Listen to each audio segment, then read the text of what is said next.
Hi, my name is Jay Sugarman, and I want to welcome you to Innovation Showcase. The main purpose of this ongoing series is to inform viewers about exciting innovations and creative individuals across the fields of business, science, technology, education, and the arts. Today via Zoom, we're fortunate to have as our guest Kirsten Neuschäfer. Kirsten is from South Africa, and as you may have heard, 3 months ago, she became the first woman to win the Golden Globe race, which is a solo round-the-world sailing race that began and ended on France's Atlantic coast.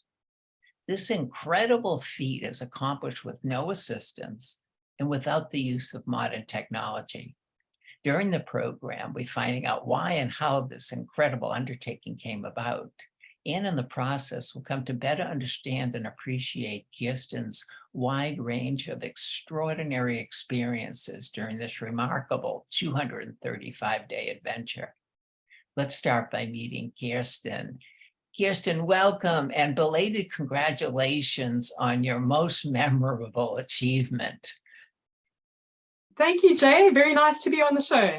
I'm eager to hear all about it, have you inform viewers. Would you please start by briefly sharing just a little bit about your background and then what inspired you to participate in the Golden Globe race?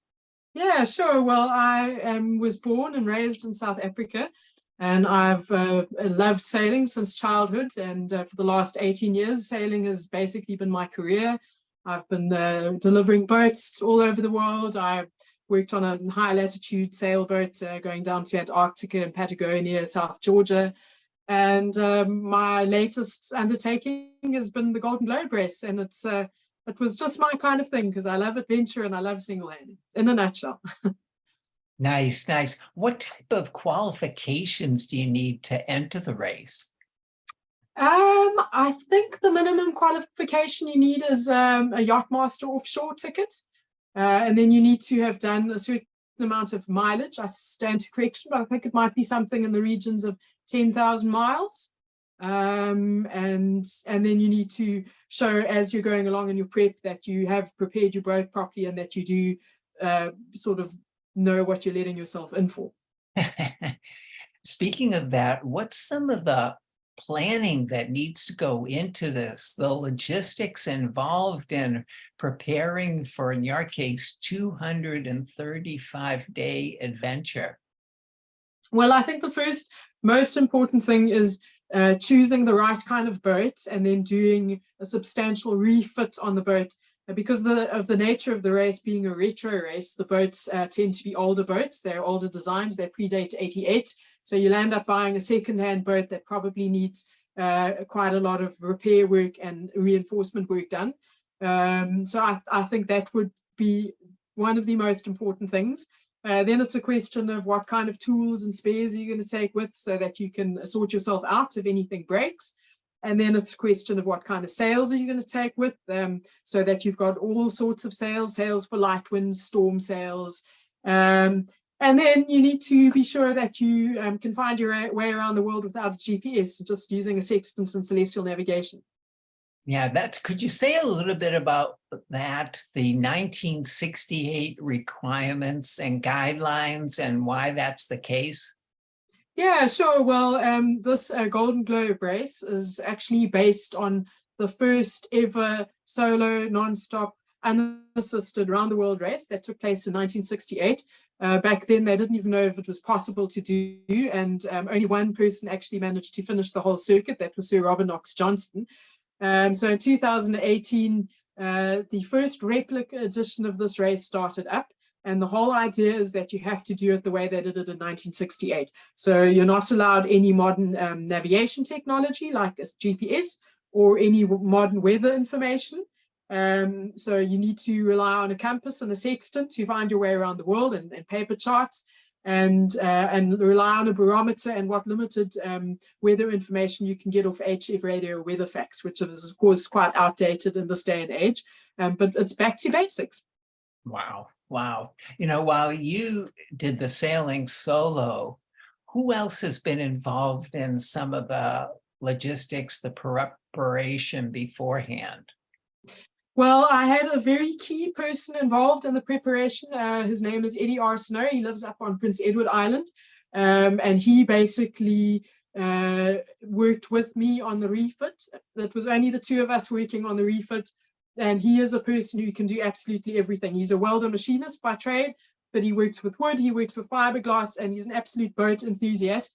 And when he does a job, he does it properly. So without his help, I don't think I'd have the boat that I had to do this race, that was so well reinforced, with so many custom-made pieces, to make sure that we were going to get around the world. And then I had other key people like Alicia Biggett, Erin Rainey. They worked in the background all the time doing media, trying to raise funds. So they were, of course, incredibly important. And then there were a whole lot of other volunteer friends who contributed in any possible way that they could. So I definitely didn't do it on my own, even though it's a solo race. You know, seeing an image of the boat in front of us, would you point out even some of the things that maybe we can't see, some of the features of the boat that stand out? Yes, well, for example, on this shot, you can see there's sort of kind of a little propeller thing right at the back of the boat that's lifted out of the water. That's actually a hydro generator. So you can drop that into the water, and while you're moving through the water under sail, it will generate electricity. Now, that didn't exist in 1968, but because the race wants to be environmentally friendly and they didn't want us burning fuel to charge batteries, we were allowed things like that, as well as solar panels. If you look just forward of that orange spray dodger, you can see one of the solar panels there. And then, for example, if you look off the stern of the boat just upwards, you'll see there's a central winch and a sort of a kind of stainless steel platform. That's actually a mounting bracket for the hydro vane, which is a self-steering mechanism that steers the boat according to an angle. They existed back in 1968. And all that stainless, you can see that was all custom made by Eddie Arsenault. Did you name the boat, or was it already given the name Minnehaha? I bought it with that name, Minnehaha. I liked the name because in the Dakota language, it means laughing water or rapid water. And either way, it was very fitting. And it's also a mythological figure of Native American, legends. So I really like that because I purchased the boat in North America. It's a North American built boat. It was built in Washington State in Port Townsend. And I bought it up in Newfoundland, Canada, and I was speaking to one of the fishermen up there, and they said, whatever you do, don't change the name, because if you change the name, you change the luck. So Minnehaha, she stayed. Terrific, terrific. Could you share a little bit about food and sleeping and just different aspects of your schedule, which I'm sure there was no such thing as a quote unquote typical day? Yes, I did get very much into routine, and a lot of the routine was based on the celestial navigation. So the first thing I did in the morning was get a time signal so that I could get exact time, so that I could take a morning sight off the sun, so that I could work out my longitude and then work out when noon was going to be and get a noon sight. That would give me one position per day, and that was, of course, quite important. I tended to try and have a bit of a sleep in the daytime, so that if I had to be up at night, I'd be able to be up at night. But otherwise, I did most of the sleeping at night, provided it was calm. And I could sometimes sleep up to 6 hours, but I never slept deeply. So a change in the noise or a change in movement of the boat would wake me up immediately. And sometimes I got ample amounts of sleep, and other times, if it was stormy or if I was in a shipping lane or close to land, then sleep was a little bit more limited. But on a whole, that worked out quite well. And then in terms of food, of course, most of it was, non-perishable food. So it was canned food, rice, pasta, dehydrated potatoes. I had lots of freeze-dried expedition styles food. And then I had homemade food that had been put into jars. It was curries and beef stews and fish and all sorts. So I had quite a nice variety. But what does, of course, what you do miss eventually is fresh stuff, because obviously that's not available. Nice, nice. What was the course of the route that you had to adhere to? So the race starts up in Les Sables d'Olonne in France, in the Bay of Biscay, and then it goes. The aim is then to get past South Africa, the Cape of Good Hope. But there's a little island off Brazil called Trinidad, and you had to leave that to port. And then you had to pass close to Cape Town because there was a so-called photo gate where the race organizers come out with the Zodiac and they film you, although they're not allowed to give you any help or tools or any assistance, and you're not allowed to go into port and get off the boat. It's just kind of a wave and pass. And then you go across the southern Indian Ocean. There's another photo gate off Australia, Hobart. And then you keep going right across the southern Pacific Ocean. You pass Cape Horn, which is the grand moment. And then you make your way back up the Atlantic and you end in Les Sables d'Olonne in France again, the same place that you started. And that's about 30,000 nautical miles. What are some of the sights that stand out when you reflect back on the trip, some of the marine life that you experienced? Yeah, I had a lovely encounter with marine life just off Cape Town. There were humpback whales because it was the season when the whales passed. And I didn't have any wind, so the boat was just drifting and the whales were surfacing right next to the boat. So close, if I'd really leaned over, I could almost have touched them. And then simultaneously, there were dolphins and fur seals. So to have 3 different species so close to the boat is really, really special. And then other highlights that I had were, often seeing albatross just following the boat for days, or sometimes a little seabird like a brown noddy or something would land on the boat, and it would be a special moment because then that's the only other life form you're seeing, for days and days on end. And then other grand moments, were passing land, seeing land again, passing Cape Horn, because that's kind of like reaching the summit of the mountain. And yeah, many, many special moments like that. Did you have the opportunity to jump off the boat and explore underwater at all? Yes, I did. In the tropics, if I didn't have wind, I always went for a swim because I enjoy swimming, and I'd wear a mask. And one of the first things I'd be checking the hull for barnacles because, of course, growth on the hull would slow you down considerably. So that I more or less did for fun, and I'd get rid of any little bits of growth that I spotted. But down in the Southern Pacific, I didn't really do it for fun anymore. I did it out of necessity because by then the barnacle problem was getting quite significant. So I had to spend, up to 8 hours, not consecutive hours, but in the water, just scraping barnacles off the hull. While I know you were quite prepared, were there any things that surprised you over the course of the race? Not really. For the most part, everything went very well, even in storm conditions. I had thought through how I would deal with storm conditions, and the boat handled really, really well. The one not so nice surprise was I broke one of the spinnaker poles, and I needed it quite urgently because I had a double sort of sail in front, so I needed 2 poles to pole the sail out into both directions when running downwind. So that was a little bit of a surprise, but nothing too serious and nothing that couldn't be sorted out in the end. Mm-hmm, mm-hmm. Any challenges that stand out, the most difficult parts of this journey? Yes, one of the most difficult parts was certainly being becalmed because it's obviously a race, so you want to keep moving. And when you've got no wind, there's just nothing you can do. You just have to sit and wait and be patient and stop your thoughts from becoming negative. So that was challenging. The other reason why it's challenging is because you try to keep the boat moving in very, very light winds, and you've got no pressure in the sails. So the rigging tends to slam, so it's not good for the boat. And the boat has no rhythm. It's just pitching and rolling in all directions. So it's kind of uncomfortable as well. So that was mentally definitely the most challenging for me. And then other challenges, not too much, nothing too unexpected apart from that. That's fabulous.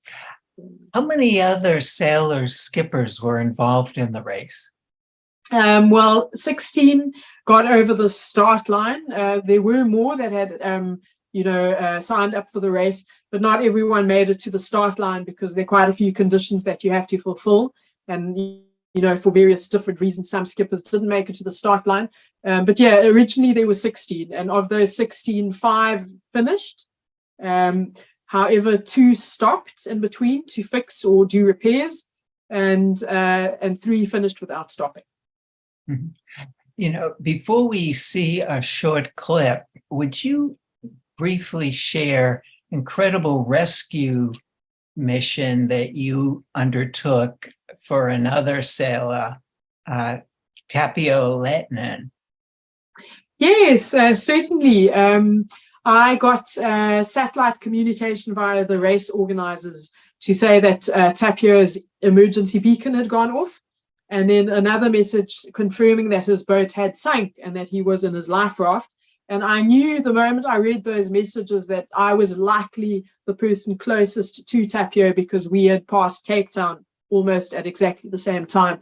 So I did contact the race organizers, because of course for emergency we were allowed to make satellite phone calls and used modern satellite communication, and they confirmed that I was closest. So I really, in that moment, I wasn't too fussed about the race anymore. I just wanted to get to Tapio as quickly as possible.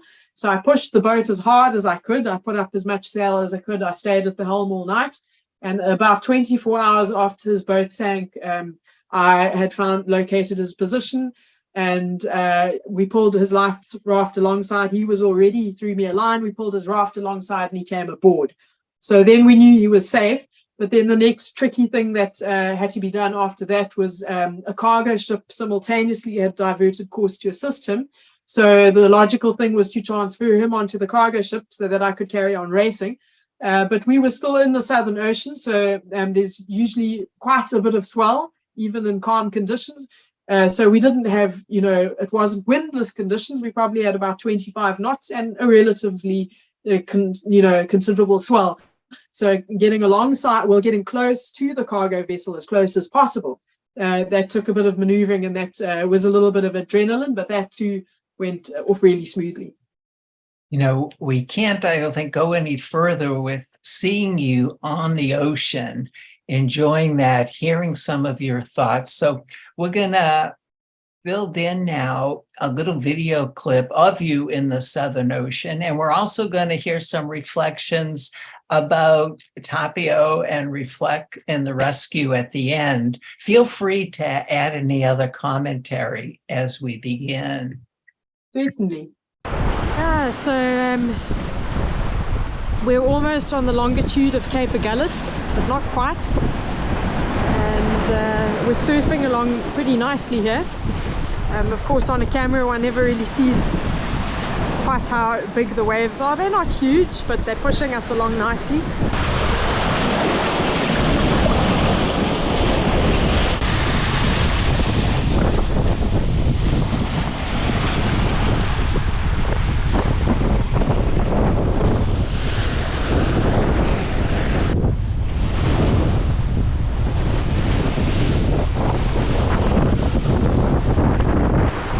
There's not that much wind, but the sea's really unpleasant. There's swell from all sorts of directions, and it's really chunky and lumpy, and the bows crashing into swell coming head on.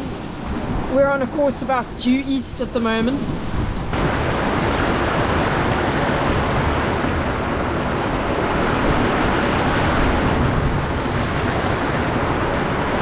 Good chance to catch some water.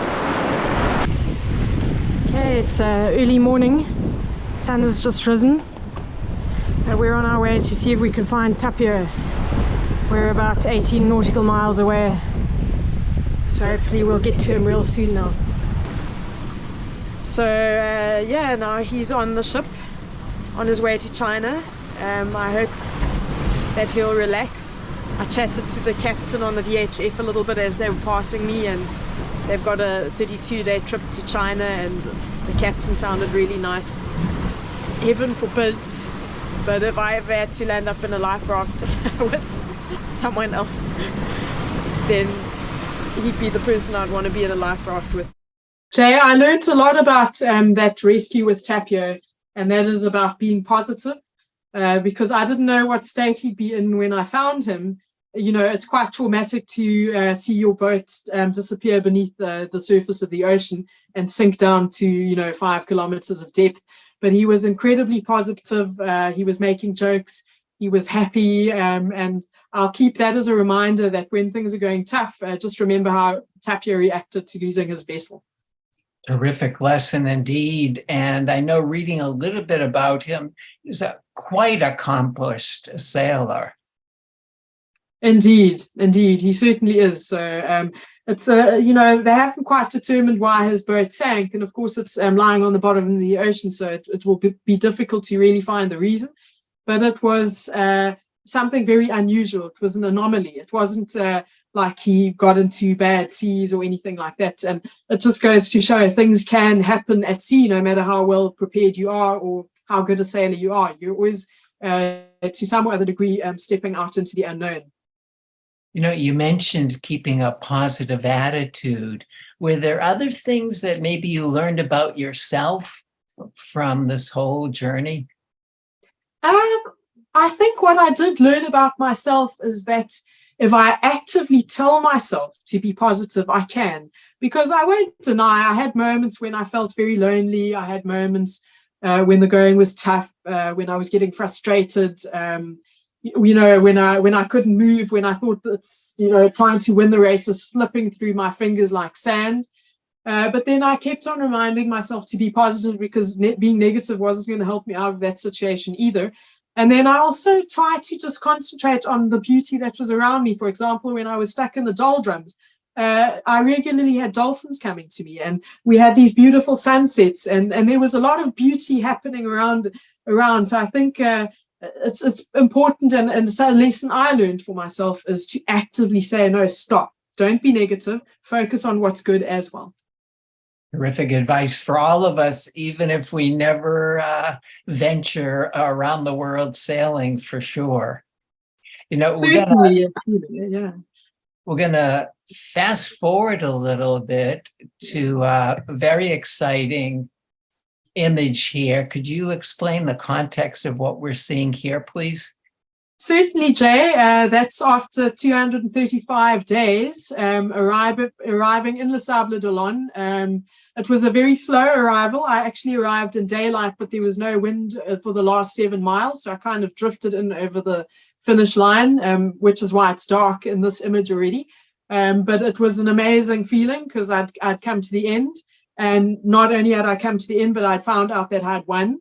And I started seeing familiar faces. The boats came out to greet me, and I spotted my mother, and I spotted team members, and I spotted friends. And there were all these people that I knew and that I didn't know that were cheering me in. Once in a lifetime experience. Amazing moment. Most definitely. So did you have a sense of what position you might have been in when you reached here? Jay, I wasn't certain. I knew that Simon Kerwin was probably ahead, because I'd suspected he'd passed me when I got stuck in the doldrums. But I also knew that he had been in Chichester class, because he'd made one stop to repair. And then I didn't know where Abalash Tommy was. I thought he might be a little behind me. He might be on, a similar distance away from the finish line to me, or ahead of me. And just to manage my expectations, I assumed that he was ahead of me. But I also thought to myself, it's now or never. I have to give it my all and everything. I have to push the boat as hard as possible if I still want to have a fighting chance of winning. So when I got over the finish line, and or when I approached Les Sables d'Olonne and the first people approached me, I didn't yet know whether he was already in port or whether he was still behind me. Wow. And how long did it take the runner-up to make his way in? I think he must have arrived something in 24 hours, or just somewhat after 24 hours after me.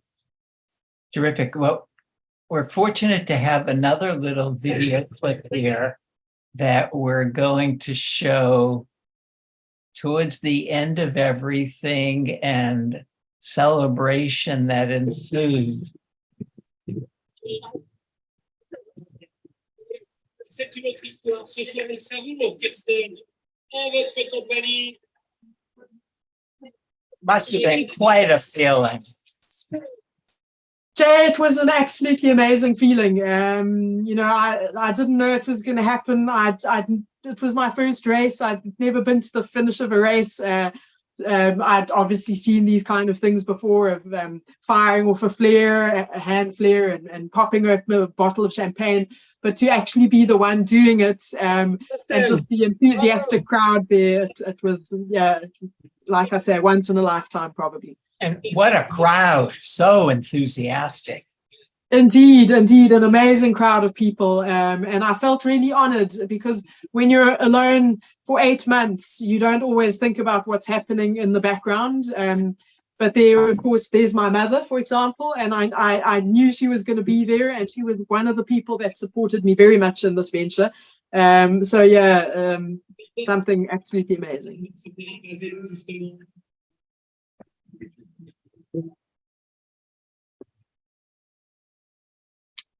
And quite a change going from being all on your own to suddenly having crowds of people around you.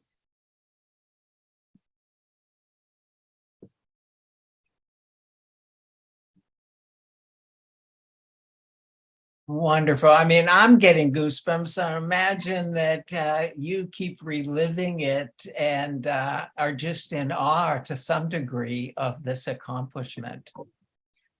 Yes, in some ways, yes. And in other ways, at some moment or other, I felt so at home at sea. I felt so comfortable at sea that it almost seems strange that I'm getting so much praise for it. And that I didn't expect the amount of media attention or the crowds or anything like that. So that's still kind of something that I'm getting my head around a little bit. Have you resumed any sailing yet? Not yet. I've in these last few months, I've been doing quite a bit of traveling to catch up with sponsors, go home a little bit, and at the moment, I'm doing sort of a minor refit on my boat. It doesn't need a lot done, but there's certain parts that have worn down and that need to be replaced. So now I'm just working on the boat, and it's not really in sailing condition because now I've disassembled a whole lot of parts on it. Did you have any meal that you were looking forward to enjoying once the race was over? Meal, food to eat. Oh, a meal. Yes, I was looking very much forward to fresh food, fruit and vegetables, because that was something I'd been deprived of, and my body was really craving it. And I guess, the Sable d'Olonne's well known for seafood, so I was really looking forward to that as well. And just eating with company around you again. So. In closing, just briefly, some upcoming and future plans that you envision for yourself. Well, at this stage, what I really want to do is just to digest the experience, because it's been a very big experience. So I want to finish these little jobs on my boat because it's kind of like a thing of closure. A thing I want to do. I don't just want to sell the boat as is. I want to be able to hand the boat over to the next person and say she's ready to go around the world again. And I'd like to do a last little trip with her, just to remember one last time what it felt like, because once I sell her, I'll never be able to sail her again. And that's kind of a bit of a sad thought at times. But on the same token, I've had the privilege of using her and having her for all this time. So it's time to pass her on to someone else. And then I'd like to write down everything that I can remember, all the notes from my logbooks, everything that's still in my memory while it's fresh, because I've been the one who's been so privileged, and I've received so much help to do this race. So I feel if there's any way I can give back, it's by telling the story if there's interest. So that's the first thing I'd like to do. And after that, there's any amount of sailing and other adventures that can be invented. Well, looking forward to upcoming book, hopefully, and your future adventures. Kirsten, unfortunately, we've come to the end. Just have to thank you so much for taking the time to inform us about incredible story. Wish you well with all future endeavors. Thank you so much, Jay. I really appreciate your interest in the story, and it's been really nice talking to you. Also want to thank those of you watching for joining in. Hope you'll be able to tune in next time.